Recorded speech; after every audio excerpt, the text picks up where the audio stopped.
question is, do you agree that Scotland should be an independent country? For me, the principle that we work best when we work together, without coercion or conscription, bullying or bossiness. Always whenever someone says, oh, peace and sausage, and it's a roll and sausage, and this sausage roll, we're better together. Well, they didn't. It was us. We invented it, just like every other bloody thing. Well, that's very interesting. We have very serious the referendum.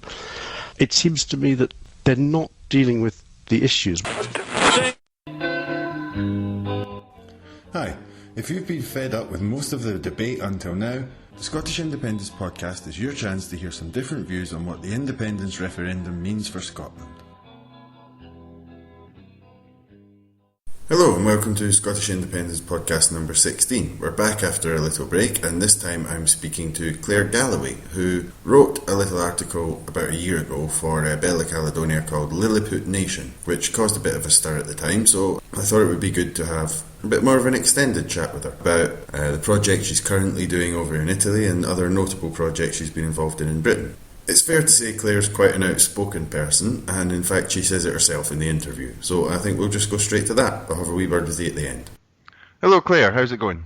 Hello, I'm very well, thank you. Oh, good. So I suppose the first thing is, could you tell us a little bit about the project you're doing in Italy at the moment? I can. I bought a property 2 years ago for the grand disconti of €10,000. It started off fairly slowly. I've always been looking for a sort of container for my creative outpourings, as I say. I've been looking for a place that I can work in myself, live and work in at the same time, but also bring other people. It happens to be in a really extraordinary location, a semi-abandoned medieval quarter in a really extraordinary hill town in South Italy, and it's got a lot of potential. The house itself, the Centro Storico, the medieval quarter, has got an extraordinary amount of potential. It's got all these abandoned properties, a rich architectural heritage, and ancient buildings going for very knocked down prices. And I'm quite excited about the idea of building a community here and having a lot of cultural, a lot of scambia culturale, a lot of cultural exchange. And we're already, about 10 months ago, I answered a Twitter message, and after a series of interesting conversations with an American TV company, we did a very interesting House Hunters International programme episode covering my story coming from Scotland here. And when it went on air in August, this August past, we had this massive influx of interest from America, and we've had loads of really interesting people who are looking to come and not live here full time, but looking just to come and stay here. And also, it's been a great publicity.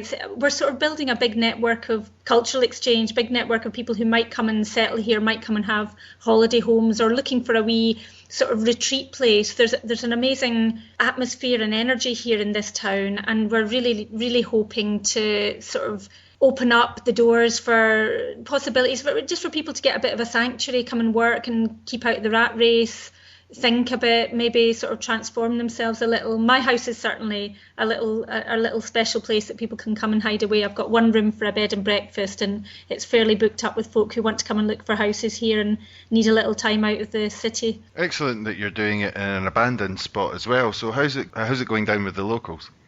It's fantastic. It's a really beautiful dynamic, really. I mean, I think it does help that everything's coming through me. I'm quite a dynamic and jolly person, and I'm very interested in creating connections between people and building the energy, as it were. I've worked on various projects in Scotland and England doing various things involving transforming community and sort of working with very few resources to build an energy, build resources out of nothing. And I'm very interested in seeing what you can do with, I mean, the potential is here, the basic units are here, all the buildings are there, all these magical little spaces.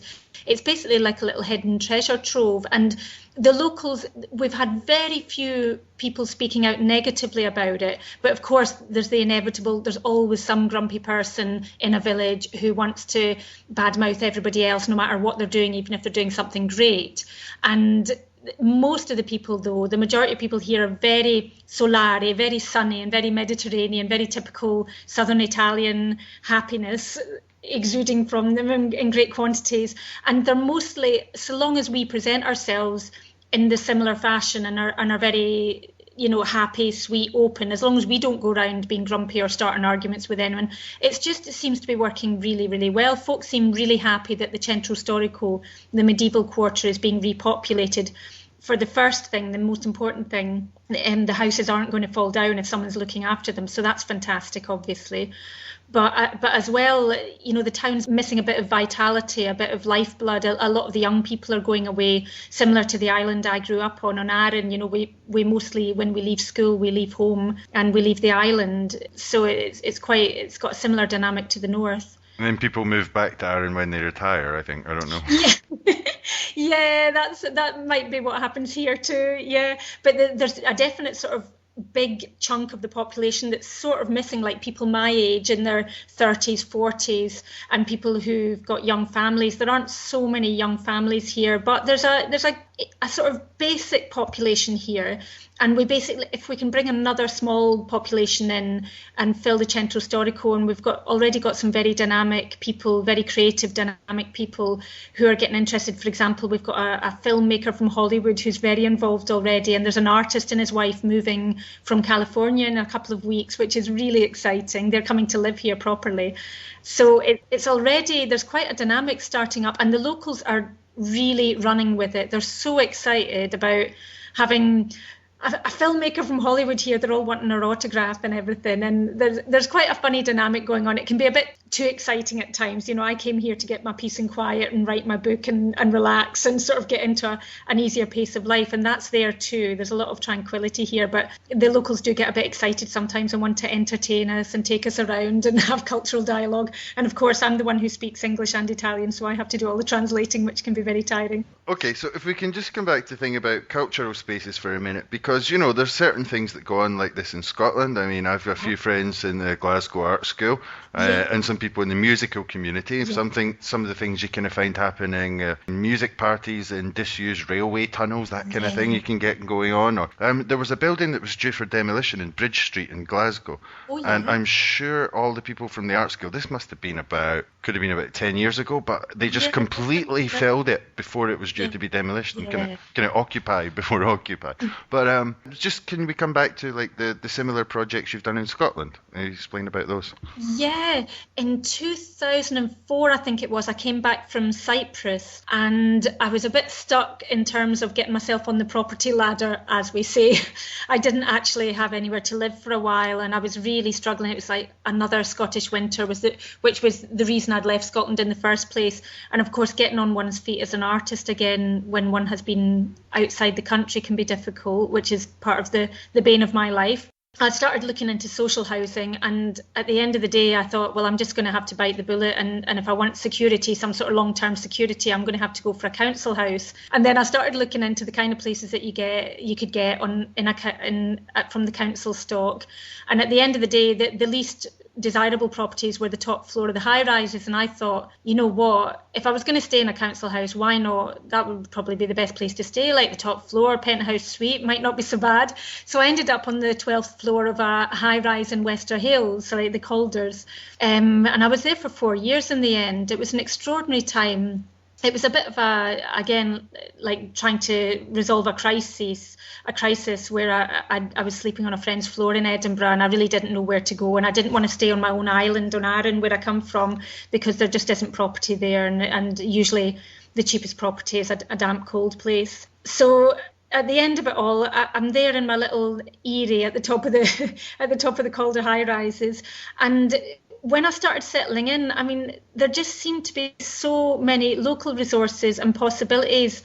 I'm a bit over the top in terms of thinking positively, like too much optimistic sometimes. And I did get a bit carried away with my 100-year plan of how to transform social housing in Scotland. But I did get quite a lot done when I was there. And we did have various groups. I got involved in quite a high level in the shadow board for the potential stock transfer of council housing in Edinburgh. But I also got involved on a very local level, like, for example, like recycling furniture and clothing, things that people were throwing out, starting up a local shop. And having community events like tea afternoons, just tea and biscuits and beer in the afternoon in the community rooms, and creating a few ideas, sharing resources and ideas. And we also did various things with the kids, planting a wee vegetable garden. And I think once I left, a lot of that sort of went to the side. But I think they built an orchard after I left too. And we did some really big mural projects, and I was involved in a canoe project, and I was involved very heavily in the allotments there. And it was a lot of small stuff. It wasn't like, I did get shortlisted for quite a big social entrepreneur award, which would have been really great and would have taken it all to another level. It was a big £20,000 prize that would have helped develop all the ideas I was sort of planting seeds with. But I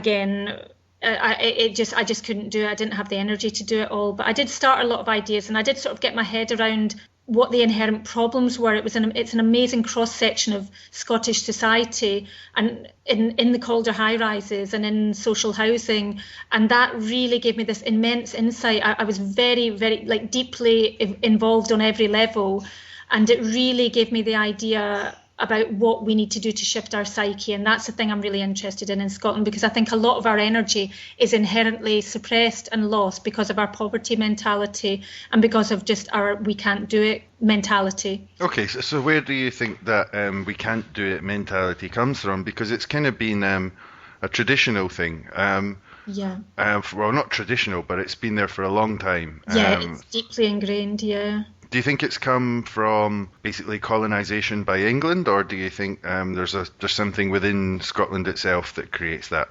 People say it's the weather. I've never quite seen the fuss with the weather. I definitely think it's like a combination of multiple different effects which sort of have sent us into this spiralling downwards pattern. And my strongest feeling about it is that it comes from the old religious ways, I don't know very much about the religion of Scotland, and to be honest, I have a bit of a mental block with it. I don't want to know about it. I don't want to know about the difference between Catholics and Protestants or anything. I just closed ears.